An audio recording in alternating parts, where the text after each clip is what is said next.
Il y a beaucoup de personnes qui croient qu'on a une caisse quelque part où chaque fois qu'on a besoin d'un programme, on va prendre l'argent pour faire. Je leur disais hier que je n'ai jamais eu l'argent pour faire un programme que je veux faire. On reçoit le prophète Adam Atio par la grâce de Dieu la semaine prochaine. Mais I don't have money to do that. Je n'ai pas l'argent physiquement. Si tu me demandes, papa, le budget fait ceci, je n'ai pas l'argent pour faire. C'est comme, je ne marche pas avec l'argent, je marche avec ma foi et je marche avec mes projets. Si Dieu est dans mon projet, forcément, la chose va prospérer, forcément, la chose va réussir. Dites-moi Amen. Dites Amen bien. Dis Amen fort. Dis Amen de façon agréable. Que Dieu te bénisse. Alors, je veux qu'on se batte pour respecter le temps. Alléluia. C'est toujours désagréable chaque fois lorsqu'on doit expliquer aux gens que nous ne sommes pas une église comme ça. Ça ne fait pas sérieux. Amen. Si on indiquait que le culte finit à 11h, il faut qu'on se batte pour rester dans le temps. Alléluia. Voilà. Si on doit se battre pour commencer à l'heure, il faut qu'on se batte aussi pour terminer à l'heure. Que Dieu nous bénisse fortement. Alors, nous allons continuer notre série d'enseignements. On va commencer par lire nos passages, références. Psaume 92, on lira à partir du verset 11 jusqu'au verset 13. Ensuite, Jérémie chapitre 17, on lira le verset 7 et le verset 8. Et puis, on lira Psaume le chapitre 1, le verset 2 à 3. Est-ce que vous êtes prêts avec moi? Première référence. Psaume 92, verset 11. On va au verset 12. Verset 12. Les justes croissent comme le palmier. Ils s'élèvent comme le cèdre du Liban. Verset 13. Plantés dans la maison de l'Éternel, ils prospèrent dans les parvis de notre Dieu. Verset 14. Enfin. Ils portent encore des fruits dans la vieillesse et ils sont pleins de sève et verdoyants. Quand quelqu'un est réellement dans la maison de Dieu, il y a certaines choses qu'on devrait noter. Il y a certaines choses qu'on devrait voir dans sa vie. La première chose, c'est sa croissance. Il dit les cèdres, plantés dans la maison du Seigneur, ils croissent. C'est pas ça? Ils prospèrent à tous égards, mais les justes sont comme le cèdre du Liban. Amen. Ils croissent comme le palmier, ils s'élèvent comme le cèdre du Liban. Donc si vous êtes dans la maison de Dieu, on devrait voir la croissance. On devrait voir qu'aujourd'hui vous avez une telle taille spirituelle, demain vous avez une autre taille spirituelle. La deuxième chose qu'on devrait voir, on devrait aussi voir la profondeur. Jérémie chapitre 17, le verset 7 au verset 8. Jérémie 17, verset 7 à 8. Il dit, béni soit l'homme qui se confie dans l'Éternel et dont l'Éternel est l'espérance. Au verset 8, voici comment il le décrit. Il dit, il est comme un arbre planté dans les eaux. Il étend ses racines. Quand vous êtes dans la maison de Dieu, planté dans la maison de Dieu, vous devrez être un homme qui a des racines, un homme de profondeur. La troisième chose qu'on devrait expérimenter, voir chez vous, c'est l'élévation. Il dit, il s'élève comme le cèdre du Liban. Yes. La Bible dit qu'une ville sur une montagne ne peut être cachée. Et la Bible dit que nous sommes la lumière du monde et le sel de la terre. C'est pas ça? Il dit, on n'allume pas la lumière pour la mettre sous le boisseau. On la met sur le chandelier. La position de tout enfant de Dieu, c'est une position élevée. Moi, je ne crois pas en cette vie. La troisième chose qu'on devrait voir dans votre vie, la quatrième chose, c'est la prospérité. Il dit, planté dans la maison de l'Éternel, il prospère. C'est pas ça? Il prospère à tous égards. Je vous ai dit que la prospérité ici, ce n'est pas juste de l'argent que vous pouvez accumuler ou bien amasser. La prospérité ici, c'est la réussite. Suivez-moi, levez la tête, regardez-moi. Vous ne pouvez pas être avec Dieu et puis échouer. Moi, je comprends. Non, on ne peut pas être avec Dieu et échouer. Dans cette version de la Bible, le mot échec n'existe pas. Par contre, le mot succès existe plusieurs fois. Quand on marche avec Dieu, un élément par lequel on devrait nous identifier, c'est l'ensemble des succès qu'on remporte, l'ensemble des victoires qu'on a, l'ensemble des exploits qu'on a. Il dit ceux du peuple qui connaîtront leur Dieu agiront avec fermeté, c'est pas ça? Mais quelque part en Psaume, je crois, Psaume chapitre 60, il dit avec Dieu nous ferons comment? Des exploits. Si vous marchez avec Dieu, si vous êtes dans la maison de Dieu, si vous appartenez à une église, c'est par vos exploits qu'on devrait justifier, on devrait remarquer votre réelle appartenance. Cette vie chrétienne minable dans laquelle vous marchez, c'est pas pas le plan de Dieu pour vous. Ce n'est pas la volonté de Dieu pour vous. Je ne crois pas en ça. Je ne crois pas que vous pouvez être sous cette grâce, dans ce ministère, sous ce manteau, et ne pas évoluer 5 ans, 3 ans, 4 ans, 5 ans. Je ne crois pas en ça. Les gens sont venus, s'ils ont fait 1 mois, ils ont percé. D'autres sont venus, s'ils ont fait 3, ils ont percé. 10 ans, 15 ans, 12 ans à la maison de Dieu et on ne voit pas. Au point que les gens se moquent de toi pour dire, mais tu vas toujours à l'église. Où est le fruit de ton aller à l'église? Chaque dimanche, tu vas à l'église chaque fois. Tu fais des sacrifices en décembre, en janvier. Tu dois demander l'argent pour donner à ton pasteur. Tu fais l'anniversaire de ton pasteur. Mais où est le fruit de ces sacrifices? Où est le résultat de toutes ces semences? Où est le résultat de tous tes engagements? Tu te lèves à 4 heures, tu vas jusqu'à Dabou, tu viens. Où est le résultat? En quoi est-ce que tout cela s'est converti? Tu es encore en train de demander 5 000. Tu es encore en train d'envoyer un message pour dire aide-moi à payer mon loyer. Tu es encore en train d'envoyer un message pour dire aide-moi à faire ceci. Je ne crois pas en cette vie chrétienne. I don't believe in it at all. Je ne crois pas en cette vie chrétienne. Soit tu n'es pas en train de faire ce que Dieu fait, soit tu as une vie qui est cachée. Tu as une vie qui est cachée. Dieu ne ment pas. Dieu est vrai et sa parole est vraie. Dieu est vrai et sa parole est vraie. Nous avons cru en cette parole et on voit Dieu nous envoyer d'exploit en exploit, de dimension en dimension. Comment ça se fait qu'après 15 ans de vie chrétienne, 25 ans de vie chrétienne, tu n'as même pas un témoignage palpable? Arrivé un moment pour les membres de notre famille, ce n'est pas l'évangile qui les convertit. C'est notre transformation et les résultats qu'on apporte qui les envoient à Christ. Parce qu'ils nous ont vu têter le sein de nos mamans. Ils nous ont vu jouer au billes. Ils nous ont vu voler les 5 francs, voler l'eau dans le frigo, voler les nyamakou dans le frigo. Tu vois, ils ne croient pas en notre conversion jusqu'à ce qu'ils ne voient certaines choses. Jusqu'à ce qu'ils ne voient la transformation que Jésus a apportée. Jusqu'à ce qu'ils ne voient le résultat que le Seigneur nous donne. Je ne crois pas en cette vie chrétienne. Je veux interpeller les gens. Soit vous êtes avec Jésus, soit vous ne l'êtes pas. Soit vous êtes avec Dieu, soit vous ne l'êtes pas. Soit vous venez à l'église réellement, soit vous attendez dans le monde. Quand vous avez fini avec tous les péchés, vous décidez maintenant de suivre avec le Seigneur. Mais marcher avec lui de jour et être avec quelqu'un d'autre de nuit, ça ne peut pas produire les résultats que la Bible dit. Ça ne peut pas le faire. Ça ne peut pas le faire. Il y a des gens pour qui on ne sait plus comment prier. Il y a des gens pour qui on ne sait plus comment jeûner. Il y a des gens pour qui on ne sait plus comment chercher Dieu. Ils sont là pourtant tous les dimanches. Ils sont là présents à tous les programmes de l'église. Mais qu'est-ce qui ne va pas? Qu'est-ce qui ne marche pas? Pourquoi on ne voit pas ces choses dans eux? Pourquoi on ne voit pas ces résultats en eux? Pourquoi on ne voit pas ça? Non, ce n'est pas le problème de l'enseignant. Ce n'est pas le problème de l'école. C'est forcément le problème de l'élève. Parce que la même école où tu dis on ne réussit pas, il y a d'autres qui réussissent et qui vont ailleurs. Il y a des choses qu'on devrait voir. Et parmi ces choses-là, on devrait voir ta productivité, ton utilité. À quoi tu sais? À quoi ça sert tous ces messages que tu écoutes si tu ne peux pas influencer ta famille? À quoi ça sert toutes ces conférences auxquelles tu participes si tu ne peux pas apporter un bien à ton village? À quoi ça sert si tu ne peux pas être utile? Si tu ne peux pas être utile. C'est quoi ton utilité en venant à l'église? Qu'est-ce que tu apportes à l'humanité? Au contraire, tu viens à l'église et tu es cité parmi les escrocs de ton quartier. Tu es cité parmi les voleurs de ton quartier. Tu es cité parmi les prostituées. Quelle est ton utilité? Tout ce que tu entends, ça t'a apporté quoi? Ou bien tu as pris ça pour faire quoi? Absolument rien. Je ne crois pas en cette vie chrétienne où on ne voit que les démons chassent les esprits qui sont dans les villes et on ne construit pas un hôpital, on ne construit pas une école. Je ne crois pas en cette vie chrétienne. Je ne crois pas en ça.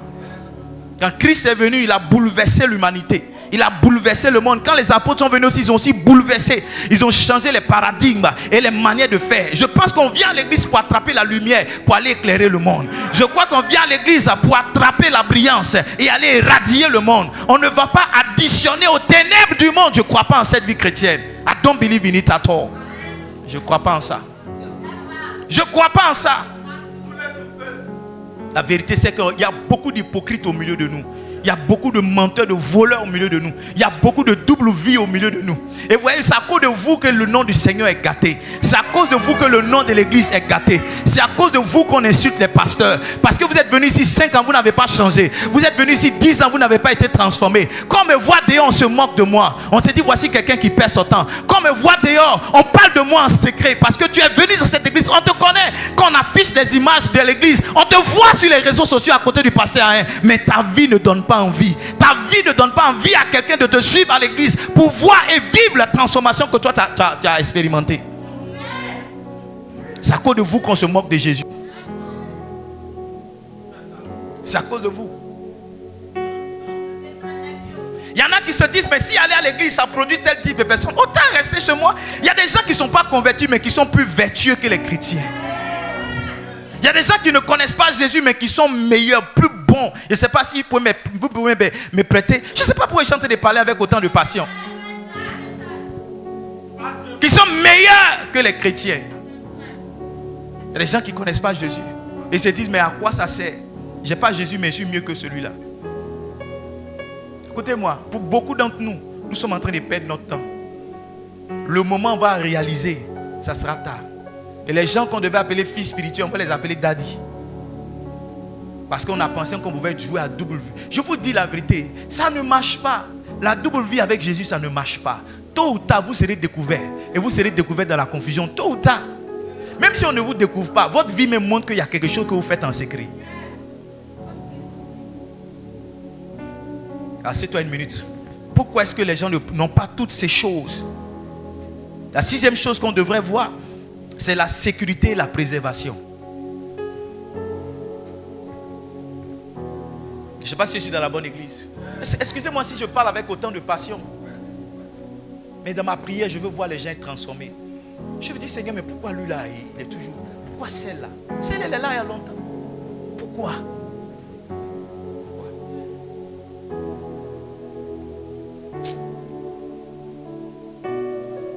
Il y a un esprit qui fatigue les gens d'Abou ici. Et hier, j'étais quelque part, j'ai vu le même esprit. C'est cet esprit-là qui empêche les gens de se concentrer et de s'engager dans le Seigneur. Ils aiment Jésus, mais en même temps, ils aiment le monde. Ils aiment Jésus, c'est vrai. Mais en même temps, ils sont attachés à d'autres choses. Il y a quelque chose ici, dans ces territoires de la Côte d'Ivoire, qui empêche les gens de s'engager pleinement. Engager pleinement. Et ça ne concerne pas que les membres, ça concerne aussi les pasteurs. Au point que souvent, quand tu rends certains témoignages, les gens se demandent, mais si toi tu es un extraterrestre ou bien tu es ceci, tu es cela.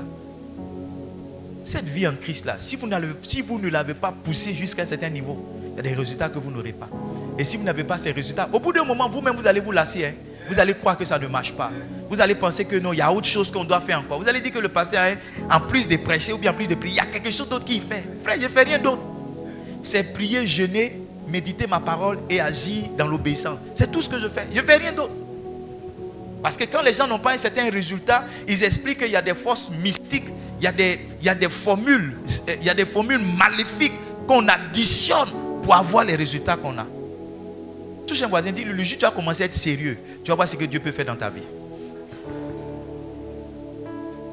La première raison qui explique pourquoi est-ce que les gens n'ont pas ces résultats-là, j'ai dit souvent les gens ne sont pas plantés dans la bonne terre. Amen. Souvenez-vous dans la parabole. Oh my God. Dans la parabole du semeur, hein, c'est la graine qui est tombée dans la bonne terre qui a donné du fruit. Vous êtes d'accord avec moi? Donc, si une semence est bonne, qu'elle n'est pas rattachée à la bonne terre, elle ne donnera pas du fruit. Amen. Il y a des gens qui ne sont pas au bon endroit. Il y a des gens là, le message que tu as besoin d'entendre, ce n'est pas des grands messages, comment quitter son corps pour aller faire ceci. Le message que tu as besoin d'entendre là, c'est comment se sanctifier. 2 clés pour se sanctifier. 4 clés pour prier beaucoup. 5 clés pour avoir une vie de prière intense. C'est ce dont tu as besoin. Il y a des messages qu'on te donne, ce n'est pas pour ton âge, ce n'est pas pour ton poids. Et ça vient t'embrouiller davantage. Ça fait que tu penses connaître alors que tu ne connais pas.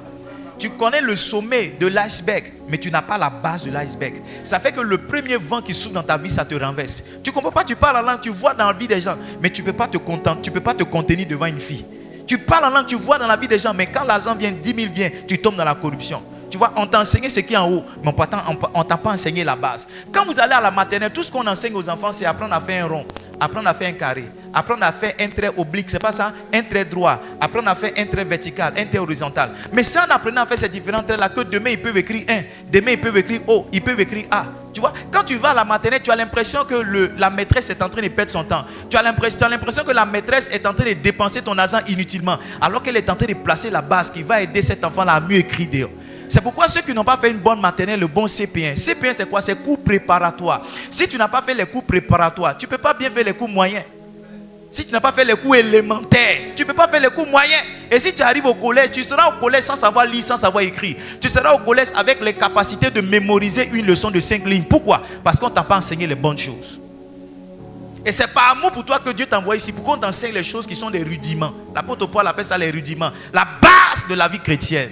Et la base de la vie chrétienne, c'est la capacité qu'un homme a de localiser l'église qui correspond à sa destinée. Il n'y a pas une église qui est mauvaise, toutes les églises sont bonnes. Comme il n'y a pas une terre qui est mauvaise, sur toutes les terres pousse quelque chose. Même dans le désert, il y a des choses qui poussent. Même dans le désert, sous le sol du désert, il y a quelque chose de valeureux là-bas. Donc toutes les terres comportent des valeurs, toutes les églises comportent des valeurs. Sauf que par rapport à la variété de plantes que je suis, il y a une terre exceptionnellement qui correspond au type de destinée que je dois enfanter.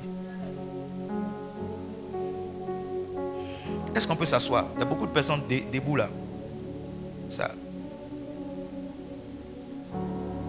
Deuxième raison qui explique pourquoi les gens n'ont pas tous ces résultats que je viens de citer. Je l'ai dit la dernière fois, c'est que les gens n'ont pas Jésus dans leur vie. Il y a beaucoup de personnes pour qui venir à l'église c'est juste une tradition. Chaque dimanche, il faut se lever pour venir à l'église. Chaque dimanche, il y en a même qui sont des jeunes, c'est le dimanche que tu peux avoir 500. Parce que c'est le dimanche où le cœur de ton papa est large. Ouais. Tu vas à l'église, tiens 500. Lui-même il est à la maison là-bas, il te donne 500 pour venir. Et comme lui-même n'est pas un bon modèle, donc toi aussi, 500 tu fais monnaie, quand tu viens tu mets 25 francs dans le panier, tu attends que le premier culte finisse rapidement pour que tu partes manger porc ou bien manger à ticket.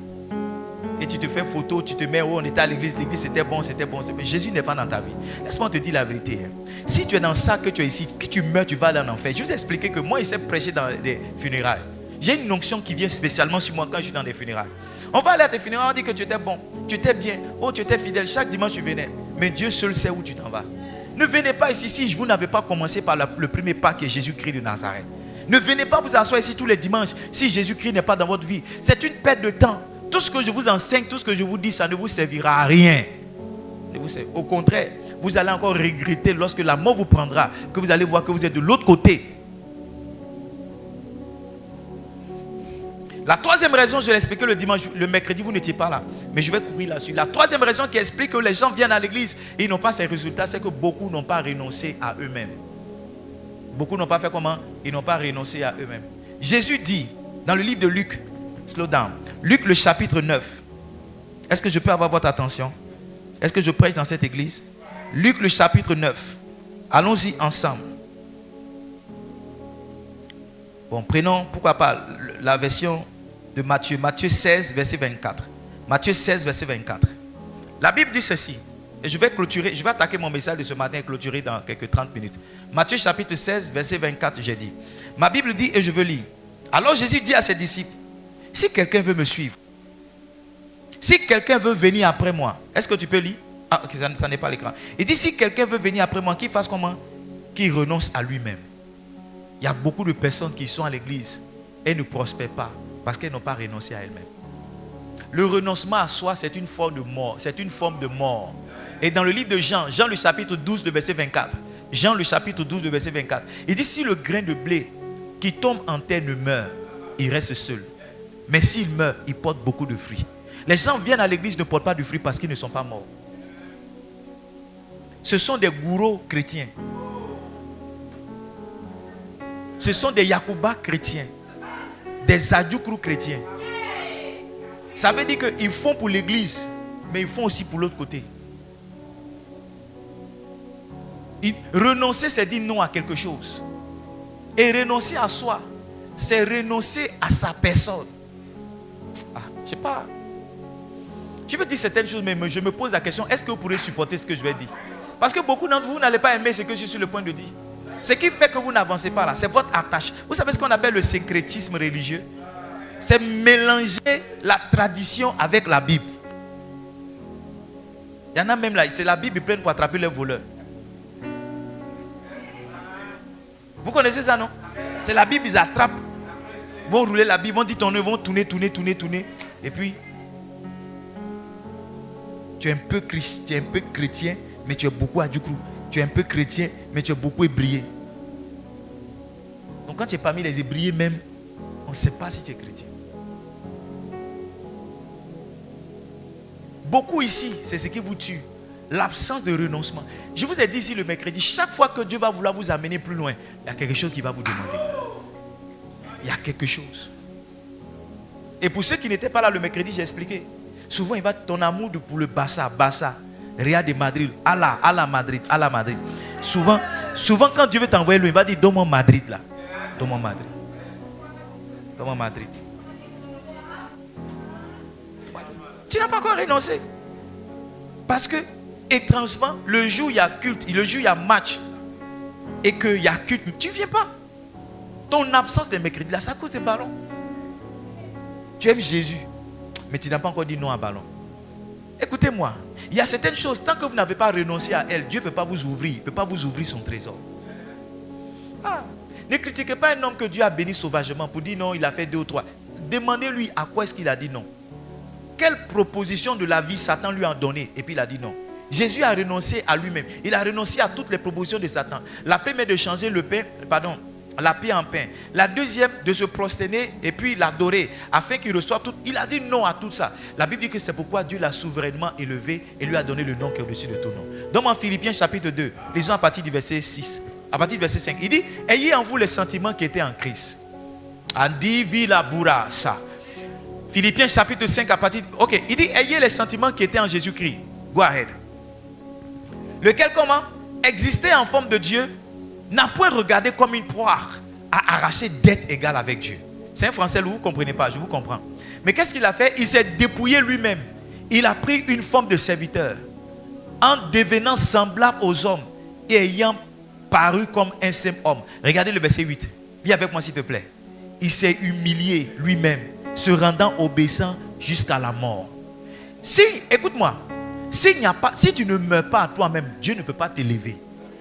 Il dit, c'est rendu jusqu'à la mort de la croix. Maintenant, regarde, il dit au verset 9, il dit, c'est pourquoi Dieu l'a souverainement élevé. Je dis que dans la vie d'un enfant de Dieu, on devrait voir l'élévation. Et ce qui envoie l'élévation, c'est la mort à soi. C'est ceux qui sont morts que Dieu ressuscite et qu'il élève. C'est ceux que Dieu élève qui glorifie. Si vous ne mourrez pas à vous-même et à vos passions et à vos désirs charnels, vous ne connaîtrez jamais l'élévation du Seigneur. Vous ne connaîtrez jamais l'élévation du Seigneur.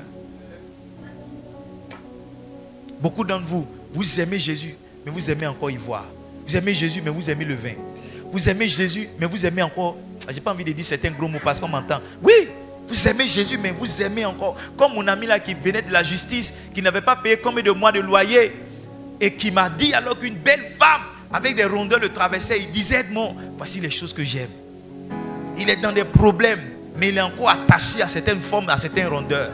Et il y a des gens qui sont ici, et ça c'est vraiment la puissance de Satan qui domine votre vie, parce que vous êtes conscient de votre problème, d'accord? Mais l'énergie, la détermination, la décision de laisser passer à autre chose, vous savez ce qu'il faut faire, mais vous n'avez pas encore décidé de le faire. Dieu va commencer avec vous le jour où vous allez réellement décider de marcher avec lui. Dieu va faire chemin avec vous le jour où vous allez prendre la décision de dire, Seigneur, aujourd'hui c'est que le pasteur prêche, je vais expérimenter. Je vais laisser 1, 2, 3, 4 et voir ce que tu peux faire de ma vie.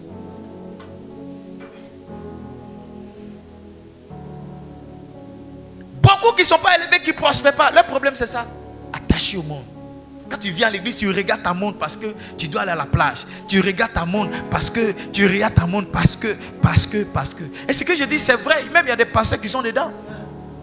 Dieu m'a dit l'année dernière, il m'a dit, fils, j'étais à une conférence et le pasteur est en train d'expliquer il est en train de parler de la notion de sacrifice.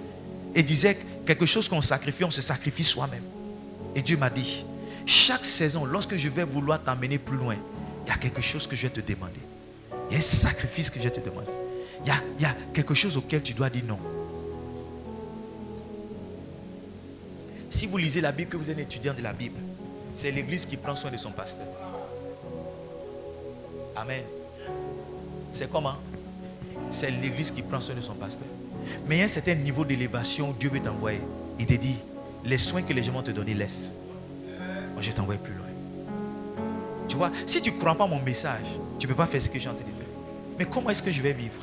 Au moins, si je presse les dimanches qu'on fait, on peut pondérer au moins 20% des offrandes me donner pour partir à la maison. Mais comment est-ce que je vais vivre? Tu vois, si tu ne crois pas en ce message, tu ne peux pas faire ce que je te dis de faire.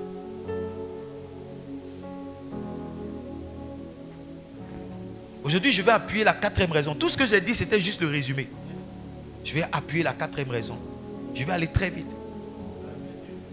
La 4e raison qui fait que les gens sont dans la maison de Dieu et on ne voit rien dans leur vie. Ils ne sont pas enracinés. Ils ne sont pas comment? Ils ne sont pas comment? Jérémie 12, verset 2.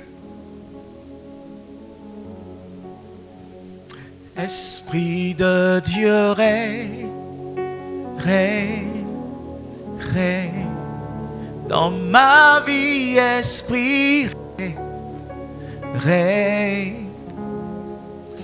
Il dit tu les as plantés. Est-ce qu'on peut lire à partir du verset 1? Excusez-moi. On peut commencer à partir du verset 1. Si tu l'as dit, yes. Excuse-moi, le message est dur, mais c'est le message. Il dit tu es trop juste, Éternel, pour que je conteste avec toi. Je veux néanmoins t'adresser la parole sur tes jugements. Pourquoi la voie des méchants est-elle prospère? Voici quelqu'un, tu poses la question à Dieu. Parce que c'est le constat qu'on fait nous tous. Hein. On vient à l'église, mais on a l'impression que ce sont les païens qui prospèrent plus que nous tous. Et voici le paradoxe et le choc qui fait que certaines personnes ne peuvent pas rester longtemps dans la voie de Dieu. Parce qu'ils ont l'impression que c'est une perte de temps que de venir à l'église, alors que les gens sont en train de manger la vie pour les laisser. Allez lire, s'il vous plaît, le psaume 73. Il dit, la voie des méchants est-elle prospère? Pourquoi les perfides vivent-ils en paix? Regardez la réponse de Dieu. Il dit, tu les as plantés, ils ont pris racine, ils croissent, ils produisent du fruit. Tu es près de leur bouche, mais loin de leur cœur. Maintenant, allons-y. Non. Psaume 73, donne-moi le verset 13. Il y a quelque chose que je voulais faire sortir ici, mais le Saint-Esprit est en train de m'envoyer quelque part. Psaume 73, donne-moi le verset 13. C'est Psaume 73, Audita Fomi. Regardez ce qu'il dit. Quand vous lisez Psaume 73 à partir du verset 1 jusqu'à verset 13, c'est comme si l'homme de Dieu qui parle, David, est en train de regretter sa marche avec Jésus. Il dit par exemple, c'est donc en vain que j'ai purifié mon cœur et que j'ai lavé ma main dans l'innocence. Donc j'ai vécu dans la sanctification, là, c'est pour rien. Non, c'est pas pour rien. Regarde ce qui arrive aux méchants. Verset 14. Il dit, chaque jour je suis frappé, tous les matins, mon châtiment est là. Verset 15. Il dit, si je disais, je veux parler comme eux, voici, je trahirais la race des enfants de Dieu. Souvent, je vais faire comme les païens, mais si je vais faire ça, je ne serai pas comme un enfant de Dieu. Souvent aussi, moi aussi, je vais danser. Oui, je vais danser. La danse, on fait comme ça, je vais faire. Mais si je fais, moi, le pasteur a un. Alors, oui, souvent, moi aussi, je vais aller goûter. Mais si je fais, je vais trahir la race des serviteurs de Dieu. Next verse. Il dit, regarde, mais quand j'ai réfléchi là-dessus pour m'éclairer, la difficulté fut grande à mes yeux. C'est parce que tu ne réfléchis pas sur la vie des païens. C'est pourquoi tu penses que leur vie est la meilleure. Ah, Gavasi, Valé, Shabbat. Rendez verset là-bas. Verset 17. Verset 17. Il dit, jusqu'à ce que j'eusse pénétré dans les sanctuaires de Dieu et que j'eusse pris garde au sort final des méchants. C'est comme un homme fini. C'est ce qui définit si on doit limiter ou on ne doit pas limiter. C'est la fin qui justifie l'imitation.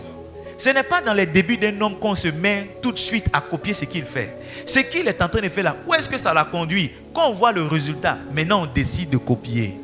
Ah, Hébreux chapitre 6, mets ça à l'écran pour moi. Je sens qu'il y a quelque chose ici. Le verset 12, lisons à partir du verset 10, on va comprendre. Hébreux chapitre 6. Car Dieu n'est pas injuste pour oublier le fruit de votre travail, l'amour que vous avez montré pour son nom, ayant rendu encore et rendant encore des services aux saints. Next verse, verset 11. Nous désirons que chacun de vous montre le même zèle pour conserver jusqu'à la fin une pleine espérance. Verset 12. Regardez, lisez avec moi. 1, 2, 3, go, on lit. En sorte que vous ne vous relâchez point et que vous imitiez ceux qui par la foi et par la persévérance héritent des promesses. Première catégorie de personnes qu'on imite. On imite qui? On imite qui? Les gens qui héritent des promesses. Donc quand tu marches avec quelqu'un qui n'a pas hérité des promesses, c'est dangereux de pouvoir l'imiter. J'ai dit comment? C'est dangereux de faire comment? Maintenant regardez un autre verset que je vais vous donner. Hébreux 13 maintenant, donne-moi le verset 7. Souvenez-vous de vos conducteurs qui vous ont annoncé la parole de Dieu. Regardez très bien. Il dit avec moi s'il te plaît, il dit, considérez quelle a été la fin de leur vie et imitez leur foi. C'est lorsqu'on voit la fin de quelqu'un qu'on décide de limiter. Si tu vois la fin des gens dans le monde, tu ne vas pas les imiter. Tous les artistes auxquels tu veux ressembler, regarde leur fin. Regarde comment ils finissent. Regarde comment ils finissent. Ils sont en haut un moment. Et puis à la fin. Ah, j'ai dit à quelqu'un, tu ne peux pas suivre un rebelle et prospérer. Je n'ai jamais vu, ni que ce soit dans l'histoire de l'église, que ce soit dans l'histoire du monde, un rebelle qui a été toute sa vie au sommet. Il y a toujours un moment où ça lui donne l'impression qu'il est en train de réussir. Mais il y a le retour de sa folie qui vient parler contre lui. À Absalom est parti avec les femmes de son père. Ah, quelqu'un lui a dit, si tu vas avec les femmes de ton père, tu vas te rendre odieux et on saura que toi, tu as vraiment coupé une âme avec ton papa. Absalom a couché avec les femmes de son papa. Il a pris les conseillers de son papa, un gars comme Achitophel. Absalom s'est cru le roi. On chantait les louanges d'Absalom, mais il ne sait pas que à tous les rebelles, il y a toujours la même fin. La mort précipitée et la mort atroce. Voici ce qui arrive à tous les fins. Si vous êtes un Ivoirien ici que vous vivez depuis longtemps, vous allez voir que les gens qui se sont levés dans cette nation, qui ont dit qu'ils sont rebelles, regardez comment ils sont en train de finir. Beaucoup parmi eux n'ont pas goûté, mangé comme il fallait le pouvoir qu'ils ont chassé en se rébellant contre l'autorité. C'est pourquoi si vous levez un jour, que vous dites que vous voulez vous rebeller contre l'autorité, regardez comment les autres ont fini. C'est quand on voit la fin qu'on décide d'imiter. Je ferme la parenthèse. Revenons dans le message. Jérémie 12, verset 2. Am I preaching here?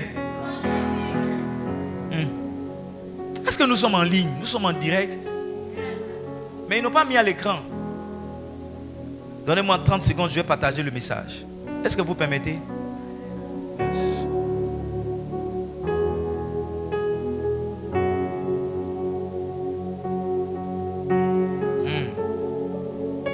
Est-ce que vous êtes là? Parle la langue un peu, parle la langue un peu, parle la langue un peu, parle la langue un peu. Chalet, selevele si la para, randegepele si cavale shalapala.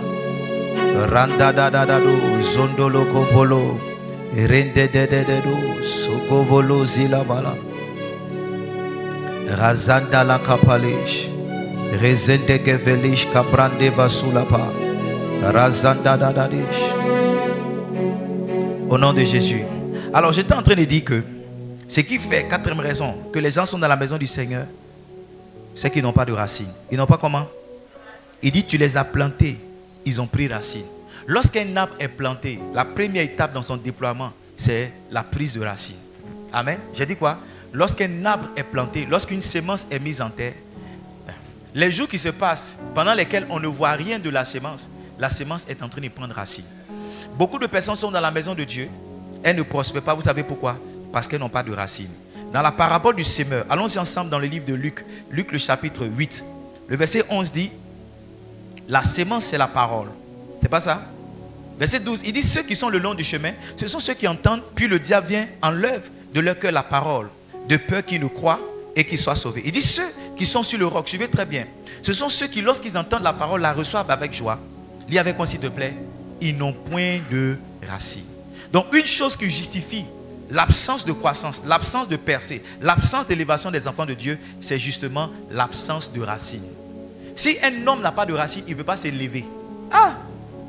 C'est la profondeur qui détermine la hauteur d'un immeuble et d'un arbre. Amen. C'est combien de fois tu es allé en bas. C'est ce qui fait que tu montes. C'est pourquoi quand notre Premier ministre dit que pour monter, il faut descendre. Et c'est la parole qu'il est en train de prêcher. Si tu n'es pas descendu, tu ne peux pas monter. Si tu n'es pas allé en bas, tu ne peux pas aller en haut. Donc beaucoup de personnes, vous les voyez, ne montent pas, ne vont pas en haut. La raison, c'est parce que ces personnes ne sont pas allées en bas. Elles n'ont pas de racines. La parole vient, wow, amen, amen. Mais 10 ans après, 15 ans après, les mêmes personnes sont au même niveau. Ce matin, j'ai le remède pour toi. Dis avec moi le remède. Ésaïe chapitre 40. Ésaïe chapitre 40, donne-moi le verset 24. Pour qu'un arbre croisse, il faut qu'il prenne racine.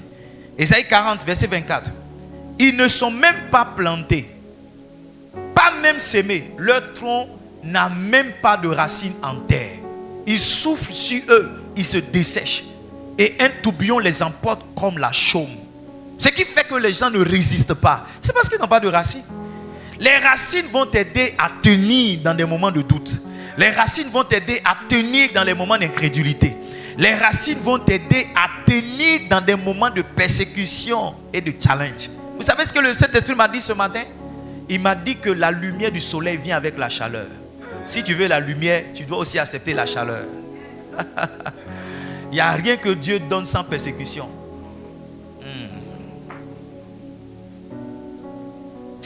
Quand Dieu te révèle la pitié de toi, parce qu'il sait que tu as besoin de lumière, mais tu ne peux pas supporter la chaleur. Donc ta prière de Seigneur, donne-moi la lumière, il a compris ça. Ce qu'il veut voir, c'est est-ce que tu peux supporter. Parce que tout niveau de bénédiction vient avec son niveau de challenge, vient avec son niveau de pleurs. Yeah. C'est parce que c'est encore rien que tu penses que le tout, il faut avoir l'argent, c'est fini. Il y a des gens qui sont mariés, comme tu es en train de chercher là, qui cherchent à sortir du mariage. Tu veux un enfant? Tu connais enfant, bébé, nounou? Bébé nounou, tu connais bébé nounou? Tu connais Chriso? Hein? Tu le mets dans la chambre, il sort dans la douche.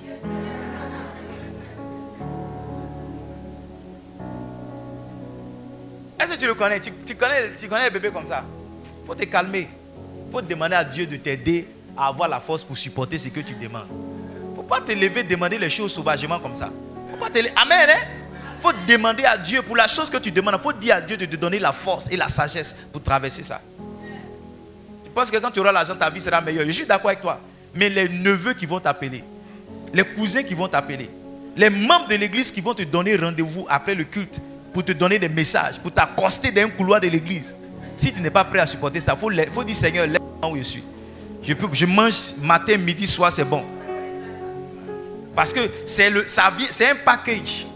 Voilà. La lumière du soleil, elle vient avec la chaleur du soleil. Je n'ai même pas encore démarré mon message de ce matin. Mais le Saint-Esprit va nous aider. Amen. J'étais en train de dire que si quelqu'un n'a pas de racines, il ne peut pas résister aux intempéries, au vent et à la chaleur. Amen. Et dans l'église, il y a des saisons où le vent souffle. Dans l'église, il y a des saisons où il fait chaud. Dans l'église, il y a des saisons où c'est compliqué. Et c'est les racines du pasteur, c'est les racines de l'église qui permettent à l'église de rester là. Hein? Définissons rapidement, c'est quoi une racine? Il faut comprendre par racine le lien ou l'attachement à un lieu ou à un groupe de personnes. Quand je parle de mes racines, je parle aussi de mes liens, d'accord?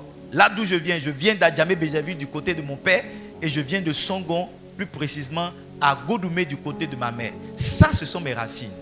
J'ai un lien avec cette terre, vous comprenez? J'ai un attachement avec les gens de là-bas. Est-ce que vous me suivez? Ce sont mes racines. Mais il est dit aussi, il est défini par racine aussi, il faut comprendre plutôt la partie des végétaux par laquelle elle se fixe et se nourrit. La partie d'une branche ou la partie d'un arbre, okay, par laquelle l'arbre là se fixe à la terre et l'arbre se nourrit. Amen. Donc quand je parle de racines, il y a trois choses qu'il faut comprendre. Il faut comprendre l'attachement, ok. Il faut comprendre deuxième chose, la fixation. Et puis troisième chose, il faut comprendre quoi? La nourriture. Il faut comprendre comment? La nourriture. Il faut comprendre comment? La nourriture. Donc, quand vous voyez quelqu'un qui ne prospère pas à l'église, qui n'avance pas à l'église, vous allez fouiller, il y a ces trois choses-là qui lui manquent. Soit il n'est pas profondément attaché à l'église, soit il n'est pas profondément fixé à l'église, soit il n'est pas nourri. Il n'est pas comment? Nourri. Touche un voisin, dis-lui, toi tu es concerné par lequel de ces trois? Je suis en train de vous expliquer l'absence de racine et ce qu'elle produit.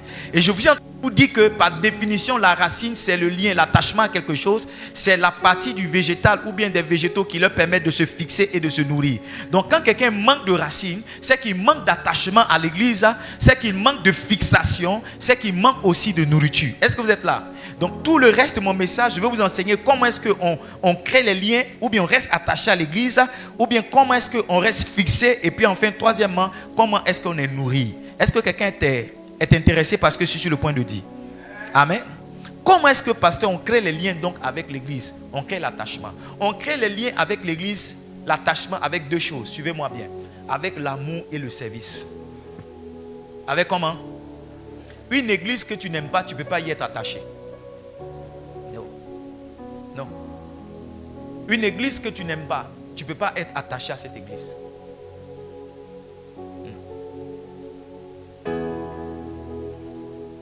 L'amour crée le lien. Le service crée la proximité.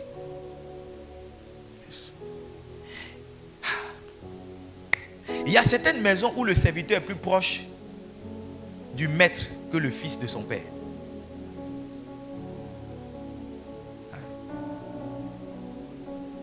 Quand on était plus jeune, une fois, ma mère partait en voyage. Elle a donné l'argent de notre séjour à ma cousine. Et ma cousine, ce n'est pas parce qu'elle était la plus grande. Je suis plus âgé qu'elle. Mon grand frère aussi était là. Mais ma cousine, c'est parce qu'elle aidait notre maman. Donc elle était venue spécialement pour aider notre maman dans les tâches ménagères.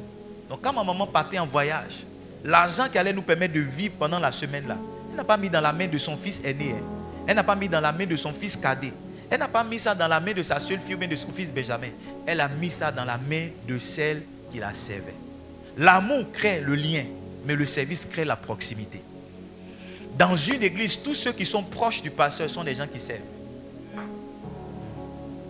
Et on ne peut pas servir sans aimer. Parce que le service est une expression de l'amour. Gary Chapman dit que l'amour s'exprime comment? Les 5 langages de l'amour. C'est pas ça? Les temps de qualité, les paroles valorisantes, et quoi? Les attouchements, et puis quoi encore? Les cadeaux, et puis maintenant, le service. Quand on aime, on sert, c'est naturel. Quand on aime, on fait comment? On sert. J'aurai un séminaire spécial sur le service à l'église. Et ça va nous aider. By the way, on retrouve la retraite des ouvriers le 1er mai 2026. Amen. Au centre Mahanaïm. Par la grâce de Dieu, la salle sera climatisée. Et on va passer de 8h à 18h. Un temps merveilleux entre nous les ouvriers. Est-ce qu'on peut acclamer cette bonne nouvelle? Amen. Si vous n'aimez pas votre église, vous ne pouvez pas rester. Si vous n'aimez pas Livingstones, you cannot stay here. Attends. Donc, comment est-ce qu'on crée les liens? On crée les liens par l'amour et le service. Pourquoi est-ce que l'amour est important? Amen. Allons-y ensemble, 1 Corinthiens chapitre 13. Lisons à partir du verset 4. On lira le verset 4, le verset 5, le verset 6, peut-être même le verset 7. Mais commençons par le verset 4. On peut l'avoir, 1 Corinthiens chapitre 13. 1 Corinthiens chapitre 13, c'est l'hymne à l'amour. C'est cette partie de la Bible où l'apôtre Paul l'a consacré exclusivement à l'amour. Ici, remplacer l'amour, d'autres versions nous disent que c'est l'amour. La charité et l'amour, c'est la même chose. Tu vois, si tu aimes ton église, tu seras patient avec l'église. Tu seras comment? Patient. Ceux qui ont été patients avec nous sont quelque part aujourd'hui.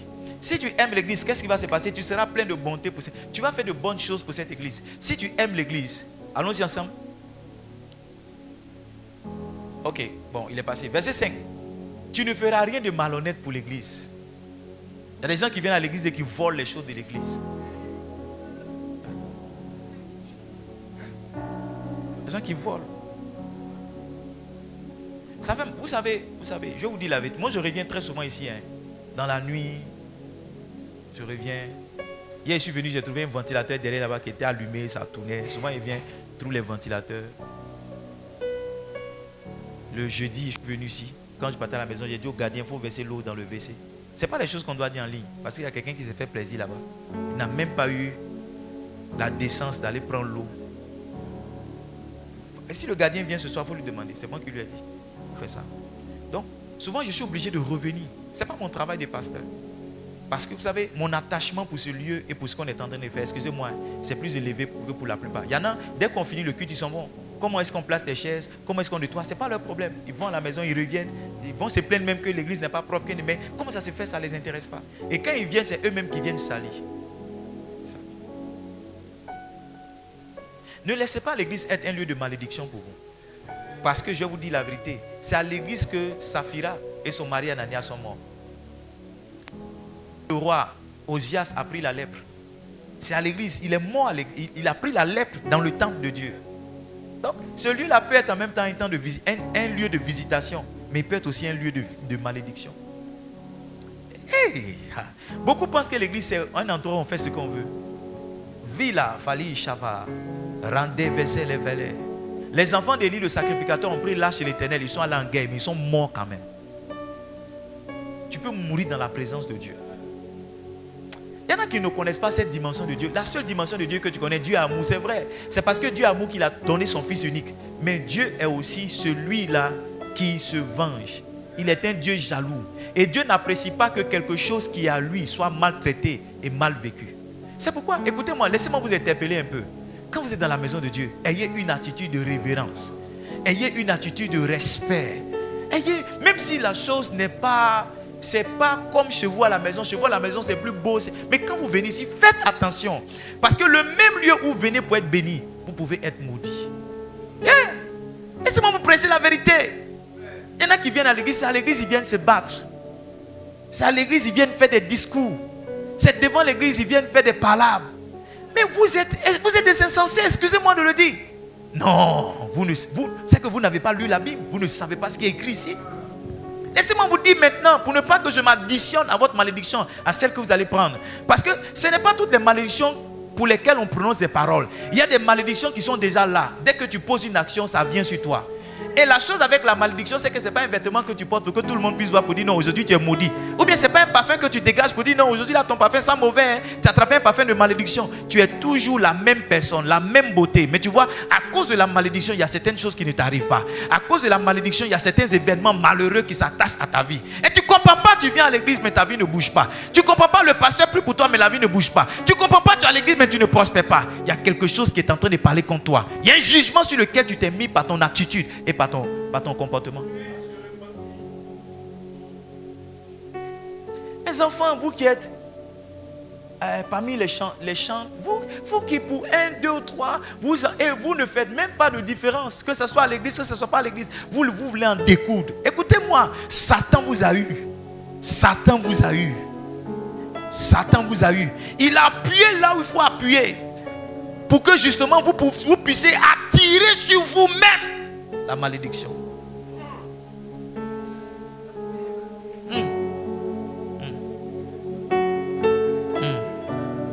I don't know if I'm preaching here this morning.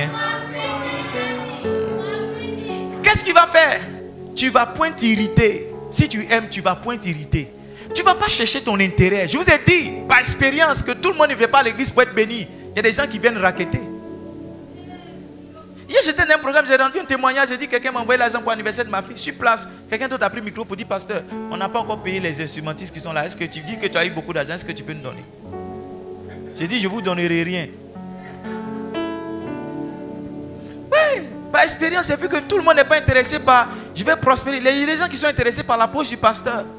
Il y a des gens qui se disent que le pasteur ne peut pas dire non. C'est l'envoyé de Dieu, c'est le représentant de Dieu. Dieu dit non, vous n'avez pas bien lu votre Bible. Si, il y a des gens qui viennent à l'église pour qu'on cotise pour eux. Ils sont venus chercher leur intérêt. C'est parce que l'apôtre Paul dit, ou bien je suis un mauvais pasteur, je vous enseigne des âneries. Il dit, je n'ai personne ici qui prenne votre situation à cœur. Il dit, chacun ici cherche son intérêt. Il y en a qui sont venus à l'église pour se marier.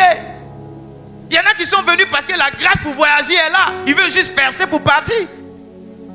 Cette semaine, je pensais envoyer un message à une de mes filles, j'ai écrit. Elle dit, c'est qui? J'ai dit, c'est le pasteur. Elle dit, vous êtes trompé.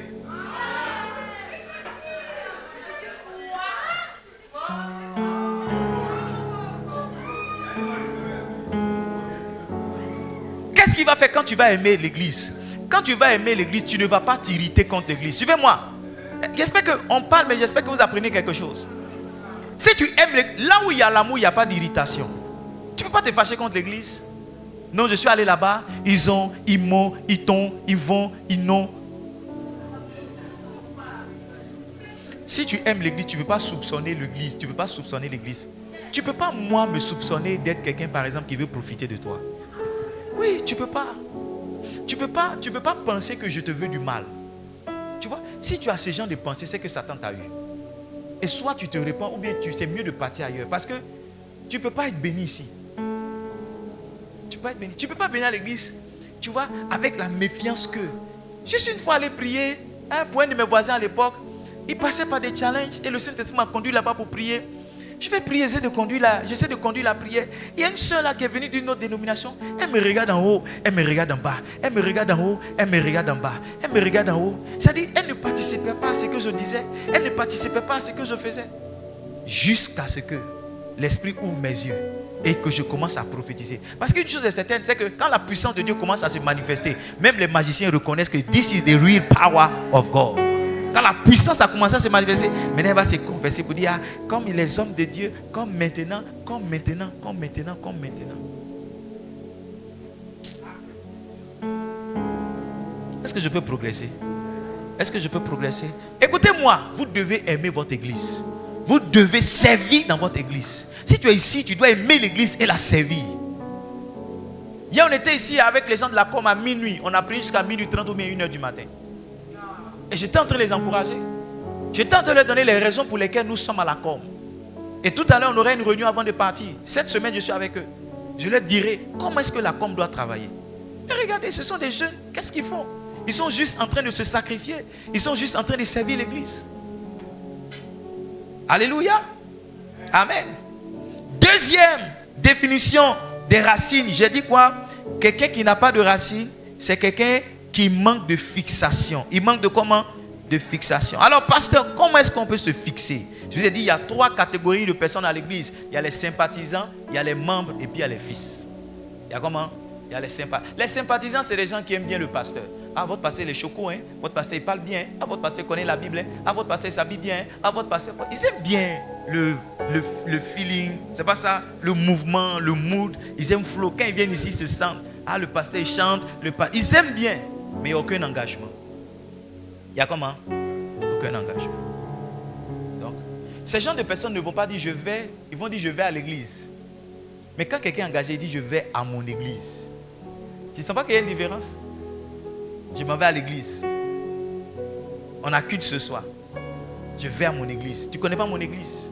Quand quelqu'un commence à dire mon, ça veut dire qu'il y a pour lui dedans. Mais quand quelqu'un dit ah, ça veut dire que c'est pour eux. Le juge ont déménagé, lui va ailleurs. Le juge a affecté le pasteur, il va ailleurs. Alors le jour lui-même, il a déménagé aussi, il va ailleurs. Ah, touche un voisin, dis-lui, j'espère que tu n'es pas un simple sympathisant. Nicodème était un sympathisant, il est venu voir Jésus la nuit. Il dit, Seigneur, nous savons que tu es un docteur venu de Dieu, parce que personne ne peut faire ce que tu fais. La Bible dit que Nicodème a eu peur d'affirmer son appartenance comme disciple de Jésus aux autres. La Bible dit qu'il craignait les Juifs. Craignait les Juifs. Tu n'as pas peur de montrer ton chéri sur WhatsApp. Quand on regarde ton WhatsApp là, tu veux nous tromper un peu. Mais on sait que c'est ton chéri. Tu as dit, tu mets les noms, tu mets les codes. Mais nous, on sait que c'est ton chéri. Je suis vers ici, je suis vers ici.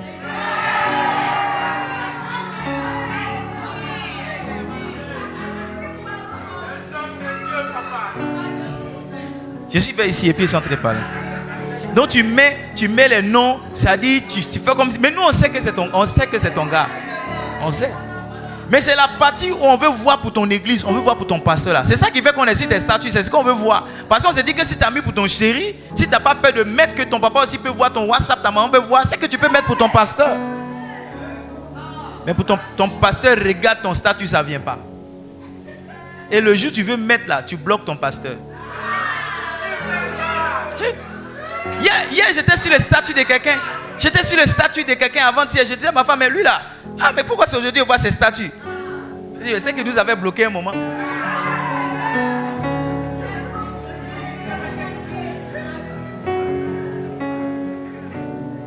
Am I preaching here? La deuxième catégorie des fidèles à l'église, ce sont les membres. Les membres, ce sont ceux qui s'identifient à l'église et qui ont des engagements. Ils ont comment? Ils ont des engagements. Ils viennent à l'église, ils donnent leur dîme, ils ont un service. Il y a quelque chose qu'ils savent qu'ils doivent faire tous les dimanches pour que l'église donne le résultat. Vous savez, aujourd'hui, moi, tout ce que je fais ce matin, c'est de prêcher. Mais il y a des gens qui ont checké le son. C'est pas ça? Il y a des gens qui ont chanté avant moi. Il y a des gens qui ont créé l'atmosphère pour que je puisse... Ce matin, je sens une onction particulière. Pour que je puisse flotter dans l'onction et prêcher. Tu vois? Ceux-là, beaucoup d'entre eux qui ont la conscience qu'il y a quelque chose qu'ils doivent faire, ils se réveillent le matin avec un certain dévouement, un certain zèle. Pour dire non, je ne vais pas juste à l'église. Je vais dans mon église, c'est vrai. Mais j'ai un travail en plus à faire pour que le dimanche soit le dimanche comme Dieu veut. Et puis la troisième catégorie de personnes, c'est vers ça que je vous invite à partir, c'est la dimension des fils. Ne soyez pas juste des gens qui ont des engagements, des gens qui sont juste présents. Devenez des fils. Un fils, en plus de s'identifier à l'église, en plus d'avoir des engagements, un fils va plus loin. Il marche dans la vision de l'église. La vision de l'église devient sa vision. La vision de l'église devient sa vision. Il trouve dans ce que l'église est en train de faire quelque chose que lui aussi peut faire. Il ne s'inscrit pas pour rester ici un temps. Il décide de rester tout le temps. Il décide qu'un jour ce pasteur qui prêche soit celui qui l'enterre. Il décide que le pasteur soit celui qui le marie, celui qui marie ses enfants, celui qui marie ses petits-enfants. C'est une décision qu'il prend. Il dit, moi je fais l'engagement, je prends l'engagement d'aller avec toi. Parce qu'on n'est pas un enfant pour un temps, on est un enfant tout le temps. Mon père est parti depuis 2022, mais je continue d'être son fils. La preuve en est que je porte encore son nom. Je ne vais pas ôter mon nom parce que mon père est parti. Non, j'ai encore les gènes, l'ADN de mon père en moi. Je porte encore son nom, que je veuille pas. Mon visage lui ressemble tellement que je ne peux pas me cacher. C'est ça un véritable fils. C'est quelqu'un qui a décidé de ça. C'est une filiation, c'est un lien. Il a décidé de rentrer dans l'héritage de l'église. Ce n'est pas juste une histoire qui vient avoir un temps avec une dénomination. Non, cette dénomination devient sa maison. Elle devient son repère. Elle devient son héritage. Maintenant, voici ce que le Saint-Esprit me dit de vous dire. Est-ce que je peux le dire ce matin? Plus l'engagement d'un homme est fort, plus Dieu se manifeste dans sa vie de façon royale.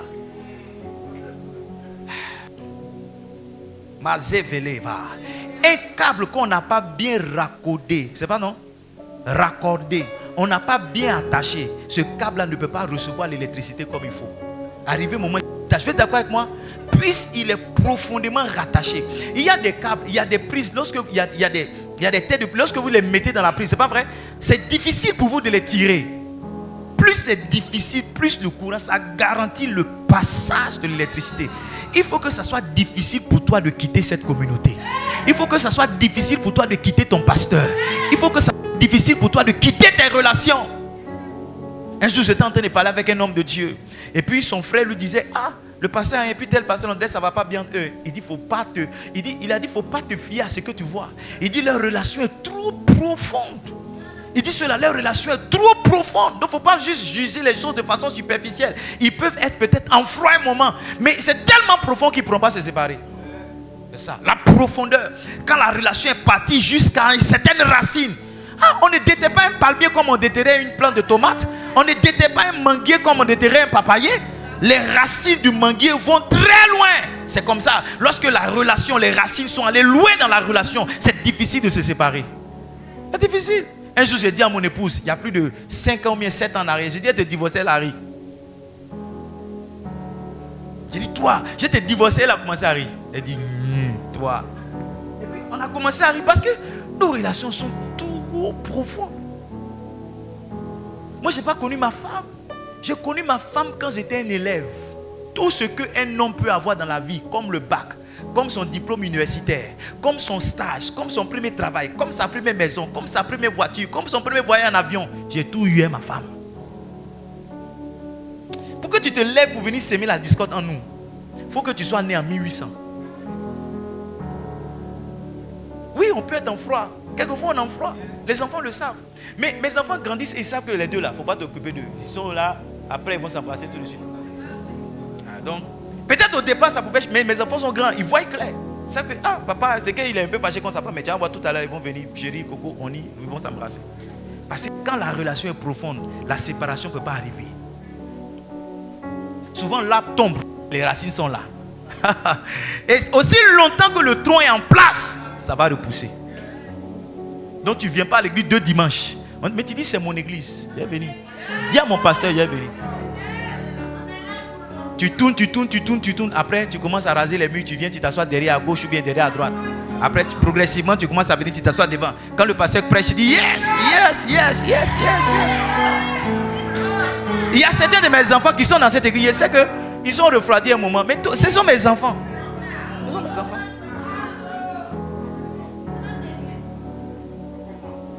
Hein? On est là. On va aller où? Dieu nous a déjà mis ensemble. Depuis... Je prêche ou bien je ne prêche pas? Ok. Je n'aime pas. Bon, comment est-ce qu'on fixe les liens? C'est pas ça? Comment est-ce qu'on se fixe? On se fixe en devenant un fils. Vous dit comment? On se fixe.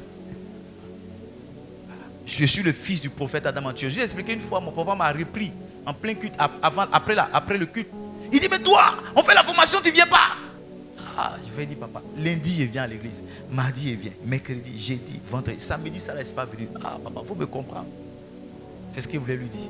Parce que tous les jours, je quittais Dabou pour la Palmeraie ou bien Engrais, terminus 81-82. Ce jour-là, quand il m'a parlé, mon visage était devenu noir, mon nez a grossi. J'étais fâché. Vous savez, nous tous, personne n'aime ça, hein, quand on le reprend devant les gens. C'est pas ça? C'est pas la partie où on t'a parlé qui te fait mal. Souvent, c'est devant les gens. Allô? Papa, c'est pas ce qu'il t'a dit, mais comment tu peux pas attendre dans le bureau? Le lendemain, son assistant m'a appelé. Il dit, Bishop, j'ai vu que Daddy t'a... J'ai dit, écoutez, monsieur le pasteur, si vous m'appelez pour... Si je vous dis que ce que papa a dit hier, ça ne m'a pas fait mal, il ment. Hein. Parce qu'il y en a aussi, il ment. Hein. Ça leur fait mal, il me dit, il n'y a rien, il n'y a rien. Non, il n'y a rien. Il ne vient pas à l'église, mais il dit, il n'y a rien, il n'y a rien. Non, il n'y a rien. Il n'y a rien. Ah, je te dis, il n'y a rien. Quand il est venu, il y a quelque chose. Non, je lui dis, si je te dis que ça ne m'a pas fait mal, il ment. Où je suis, mais ça me brûle un peu. Maintenant, je lui ai dit, si tu m'appelles pour m'encourager à venir à l'église demain, dimanche, il faut garder tes unités. Parce que je lui ai dit, ce qui s'est passé est trop petit pour me séparer de l'homme de Dieu. On est dans cette relation, cette année, ça fait 12 ans maintenant. 12 ans. 12 ans que je suis connecté. 12 ans. Est-ce que je peux vous dire quelque chose que le Saint-Esprit est en train de me dire encore? Tout à l'heure, il m'a dit que c'est en fonction de quoi? L'intensité de la connexion que quoi? J'ai dit quelque chose tout à l'heure. Vous n'avez pas noté. Mais voici quelque chose que le Saint-Esprit me dit de vous dire. Donne-moi une note, fils. Donne-moi une note.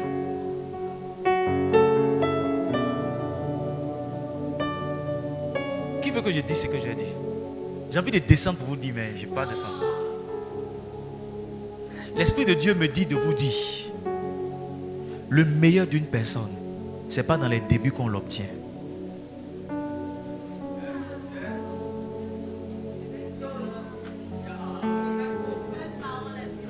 Le meilleur d'une personne, le meilleur d'une association, le meilleur d'une église, ce n'est pas au commencement.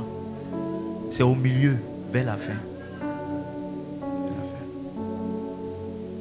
Parce que Dieu est sage pour cacher les choses valeureuses dans des choses insignifiantes, dans des choses bizarres. C'est à ce niveau-là que Dieu fait le test. Les gens qui ne sont pas spirituels, qui sont charnels, qui sont fragiles, se disqualifient. Et ceux qui sont restés dans la chose, demain commencent à manger les bonnes parties.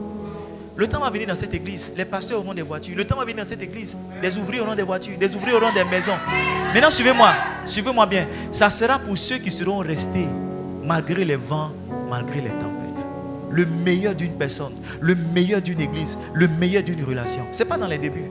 Maman, sois patient avec ton mari. Sois patiente, maman. Sois patient avec ta femme, mon frère. C'est demain tu vas voir la valeur de cette dame.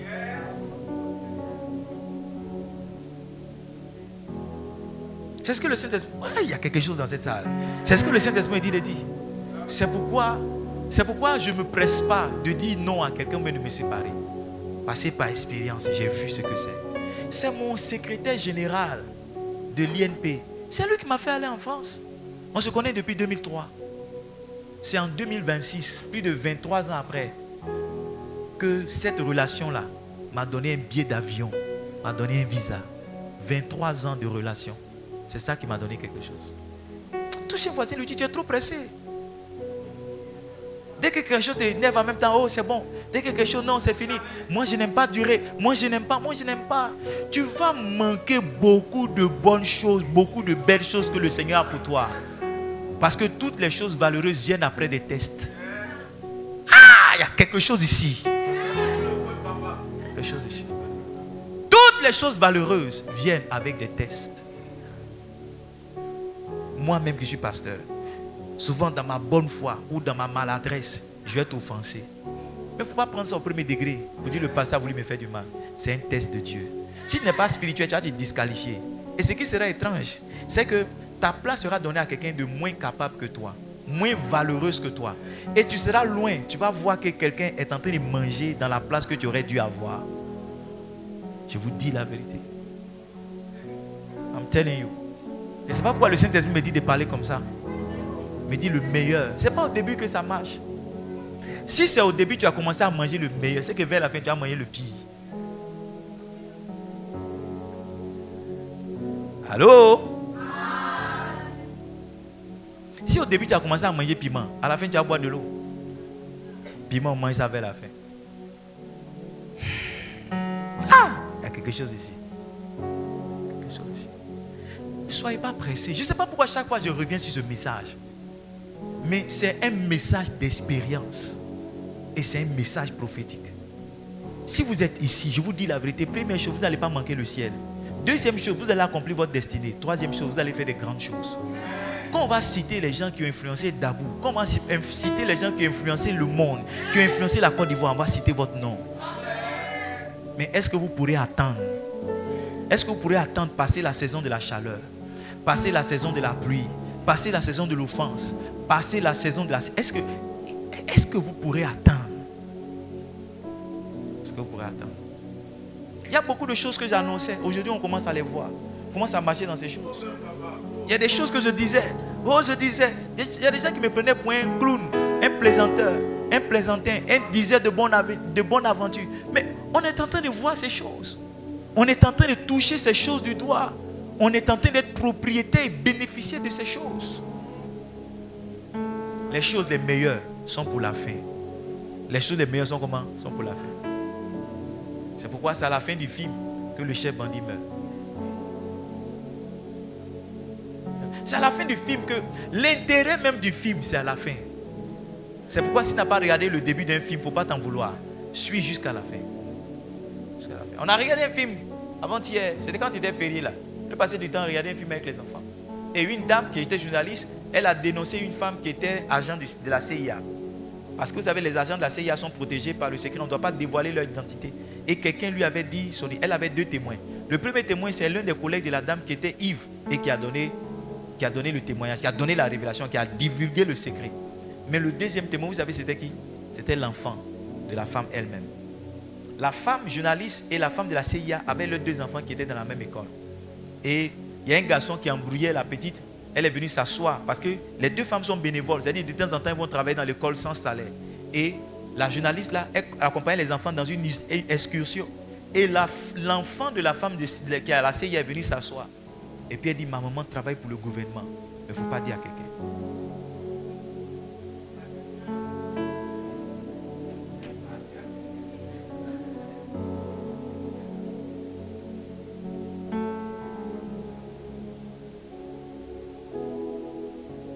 La troisième chose que la racine est, c'est la partie de la plante à partir de laquelle elle se nourrit. C'est pas ça?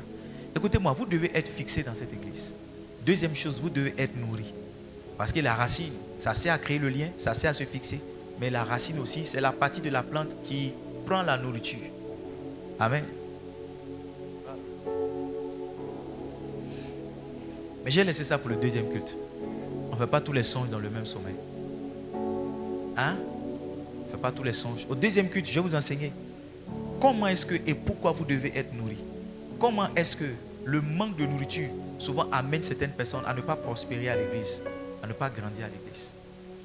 Est-ce que je peux juste introduire mon message en vous disant ceci? Ce matin, j'écoutais le pasteur Charles prêcher mon père et je lui ai envoyé un message sur son WhatsApp. Je lui ai dit, papa, je t'aime. Parce que chaque fois que je vis certaines situations pour lesquelles je n'ai pas d'explication, quand je t'écoute, je comprends ce que je vis. Dans cette saison-là, je suis un peu, pas impulsif, mais il y a très peu de choses qui me font plaisir. Pas que je m'énerve pour un peu, mais c'est comme si je suis dans une période d'insatisfaction. Et je ne comprenais pas jusqu'à ce que j'écoute le pasteur Charles, qui lorsqu'il prêchait, il a décrit ce que je vis. J'ai une soif pour des choses meilleures. Vous savez, quand vous avez une soif pour des choses meilleures, les choses que vous avez l'habitude d'avoir, ça ne vous satisfait plus. Vous êtes d'accord avec moi, non? Je veux une plus grande église. Je veux une église plus belle. Je veux de plus grandes croisades. C'est ce qui est dans mon cœur. Je veux des choses nouvelles. Je suis fatigué. Je veux de nouveaux visages. Je ne comprenais pas ce qui m'arrivait. C'est ce qui faisait que la moindre étincelle pouvait allumer un feu. Je pouvais rester silencieux. Mes enfants me voient, ils savent que je ne suis pas content. Mais personne ne sait pourquoi je ne suis pas content. Je ne suis pas content parce que, les gars, Dieu nous a montré des grandes choses pour qu'on a, pas qu'on manque de contentement, on est dans le contentement, mais on veut les grandes choses que Dieu nous a montrées. Et si vous êtes planté quelque part, ce genre d'expérience, vous devez les avoir. Vous devez venir à l'église et trouver dans la prédication de votre pasteur l'explication de ce que vous vivez. La prédication de votre pasteur doit mettre les mots sur chacun de vos sentiments. La prédication de votre pasteur doit vous ouvrir l'esprit sur certaines choses, vous donner des instructions. Tout à l'heure, au deuxième culte, j'en parlerai. Comment est-ce que par la racine, on peut se nourrir? Et je vous expliquerai ce que c'est.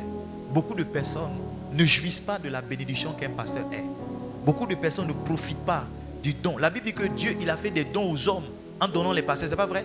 Il dit, je vous donnerai des bergers. Jérémie chapitre 3, le verset 15. Qui vous paîtront avec sagesse et intelligence. Un pasteur, c'est un don pour l'humanité. C'est un don pour un peuple. C'est un don pour un homme. Mais souvent, les gens ne savent pas apprécier ce don. On peut te faire don de millions de francs CFA, ça sera chez toi. Mais tu seras toujours dans le manque. Parce que tu ne sais pas valoriser l'argent qu'on t'a donné. Beaucoup de personnes ne savent pas valoriser. Ils ne savent pas quoi est le profit. C'est-à-dire le pasteur là, c'est en quoi est-ce qu'il est un profit pour moi. En quoi et en comment il est une bénédiction pour moi. Beaucoup, la seule chose qui les intéresse, c'est les 1000 francs, les 2000 francs du pasteur. Souvent, je parle comme ça. Je pense que ça va décourager les gens de me raqueter, mais ça ne les décourage pas.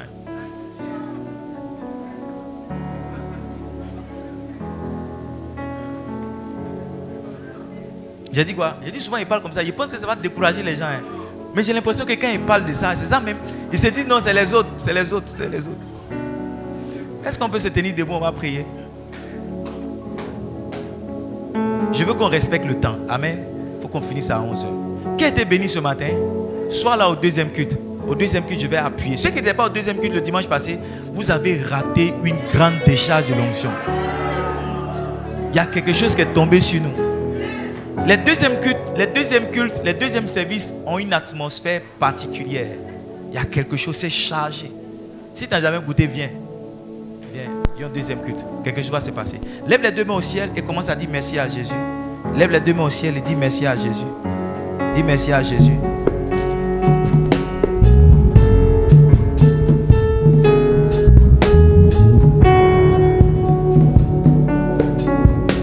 Dis merci à Jésus. Dis merci à Jésus.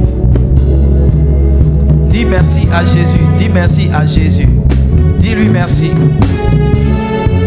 Dis merci à Jésus. Dis merci à Jésus. Dis merci à Jésus. Dis merci à Jésus. Tu vas prier, tu vas dire Seigneur, la grâce pour rester fixé. Donne-moi cette grâce. La grâce pour rester enraciné en ce lieu. Donne-moi cette grâce. Lève la voix, prie s'il te plaît. Prie au nom de Jésus. La grâce pour rester fixé. La grâce pour rester fixé. Are you praying? La grâce pour rester fixé. Alléluia. On va faire quelque chose. Prends la main de quelqu'un. Un voisin, une voisine. Prends sa main. On va prier. Il y a un chant qui dit nous sommes un.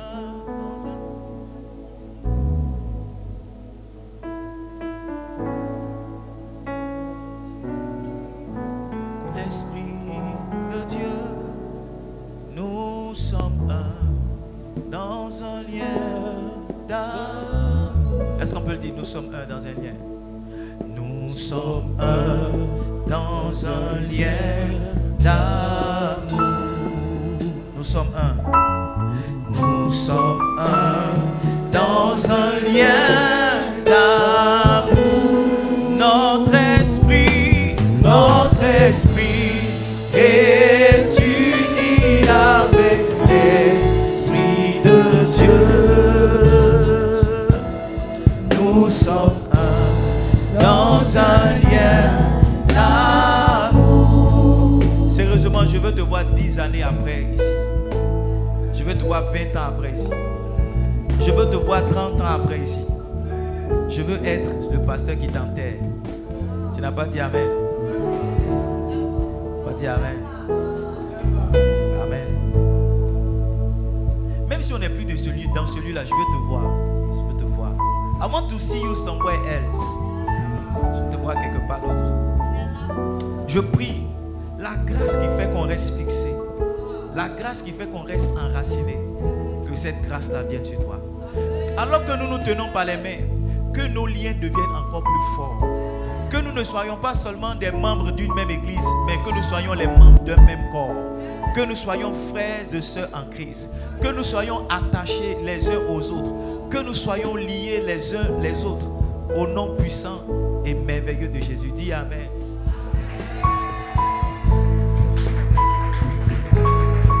tu veux acclamer, acclame bien. Alléluia. Amen. Rapidement, on va prendre nos dîmes. On va prendre nos dîmes très rapidement. Tu t'as ta dîme, viens devant. Please come in front quickly. Vous pouvez chanter.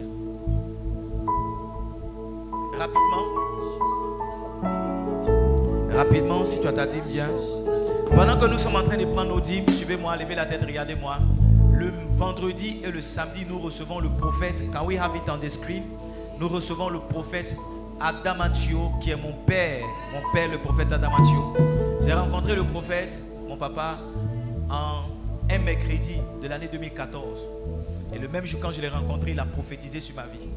Et j'ai compris, quand je partais le voir, j'ai dit, papa, tu as quelque chose de toi en moi. Ou il y a quelque chose de moi en toi. Mais je sens qu'il y a entre nous deux. Et c'est l'homme qui m'a formé, qui m'a appris à prêcher, qui m'a encouragé dans le ministère, qui m'a soutenu financièrement. Vous savez, depuis qu'il a prié pour moi le 4 septembre 2021, chaque année je suis allé vers lui, sauf les 2 dernières années. Il dit, mais papa, vous venez, et notre programme Visitation Divine. Il dit, je viens. Après, j'ai arrêté de lui dire. Amen. Beaucoup vont se dire, mais pourquoi le prophète ne vient plus? Pourquoi? C'est un homme spirituel. C'est lui-même qui m'a dit, je viens à Dabou faire cathatisme. Et quand vous êtes un homme spirituel, vous devez comprendre que la visite d'un prophète, ce n'est pas un événement anodin. La visite d'un prophète, slow down, est toujours chargée de quelque chose. C'est pourquoi lorsque les anciens d'Israël ont vu le prophète Samuel, ils lui ont dit, est-ce que ton arrivée annonce-t-elle quelque chose de bien? Parce que la venue d'un prophète annonce toujours quelque chose. Et la dernière fois qu'il était là, il a annoncé la saison de l'expansion. Nous rentrons dans les 10 ans de l'église. Et je sais qu'il va encore annoncer quelque chose. C'est pourquoi nous sommes en train de faire beaucoup d'efforts. Parce que l'onction marche dans l'honneur. Là où l'honneur est relâché, l'onction est déployée. Et nous voulons honorer le pasteur, le prophète, en faisant des choses particulières. Faire des t-shirts, faire des chemises, c'est vrai, ça nous coûte de l'argent, ça nous coûte quelque chose. Mais c'est aussi une autre manière pour nous de mettre une importance sur son arrivée. Il ne vient pas juste pour venir. Nous nous attendons à ce qu'il vienne et qu'il soit heureux de venir. C'est pourquoi je vais encourager vous tous qui êtes membres de cette église à rentrer dans le moule de tout ce que nous allons faire. Tout à l'heure, Pasteur Marcel va dire un mot, mais je vous encourage à prendre les t-shirts, à prendre les chemises, à apporter vos semences, à être présent pour que le prophète ne vienne pas trouver des chaises vides ici et qu'il puisse prêcher. Moi seul, je vais crier dans les prêches. Moi seul, je vais sauter parce que c'est mon père. Mais je veux aussi qu'il trouve d'autres personnes qui sont intéressées par son message et qui veulent aussi recevoir ce que Dieu a placé en lui. Quelqu'un dit Amen? Amen. Recevoir un prophète, c'est une action prophétique de haute intensité. Haute intensité. Ouais, la servante de Dieu, on l'a reçue le dimanche. Elle est montée sur la chaise, elle a prêché, elle dit, pasteur, je vois que Dieu est en train de t'ouvrir. Elle vient du Burkina. Elle est venue. Bon, on n'est pas obligé de donner un micro à quelqu'un qu'on ne connaît pas. Mais en lui donnant notre chair, c'est pour nous une manière de l'honorer. Et en l'honorant, Dieu a ouvert ses yeux. Elle a dit quelque chose. Elle a prophétisé quelque chose. Et nous croyons à sa prophétie. C'est pourquoi nous allons couper cette prophétie-là. Et la Bible dit, lisez-la de temps en temps. Quand on la lise couramment, de temps en temps, on va la mettre pour que la foi ou ces choses-là puissent venir.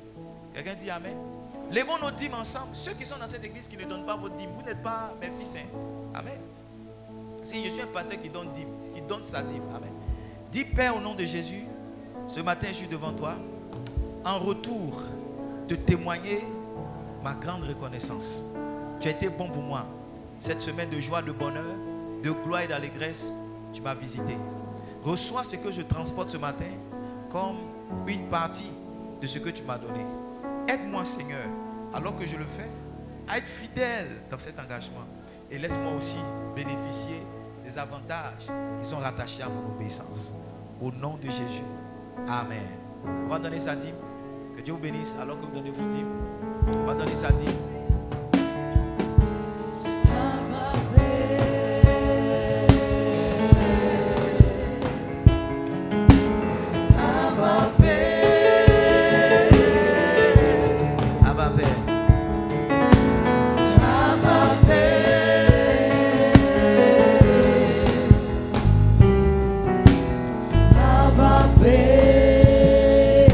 Alors, quelqu'un était ce matin, il veut apporter une sémence à la maison de Dieu.